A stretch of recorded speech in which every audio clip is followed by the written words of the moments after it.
Which brings me to the main point that I wanted to share with you tonight, and that is that sort of I could talk for hours on the things that the military taught me, and I know that I will be preaching to the choir, but you guys may not yet know how valuable some of the stuff that you have is to those outside running businesses.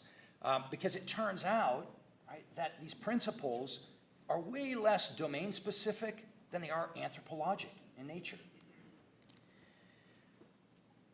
So I recently, as I mentioned, I had this startling realization that I've been out for almost 14 years and was in for 14 years.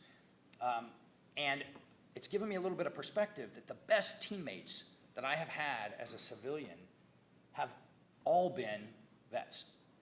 And that's a pretty remarkable thing. And so, what I want to do for those who are starting their journey is be a little bit of a river guide. So if I roll these up into the top 5 things that I learned, number 1 is this one, right?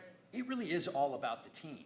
And we talk a lot about it at Stanford, talk about it in the programs, but I can't tell you how important this is. We learn it as soldiers, and then you come out into the civilian world and you really get a sense of how important it is. Because no matter how talented a person is, he or she is a force of one. And, as we say in the SEAL teams, 2 is 1, and 1 is none. So without a great team, right, you might get your concept aloft, but that dream is never going to soar. And yet we don't always allocate as leaders a full amount of time to the reality that our job really is about team management, and it is about taking care of the team. And so the majority of the concepts, the other 4 that will follow this, you will see map back to this basic idea that it's all about the team.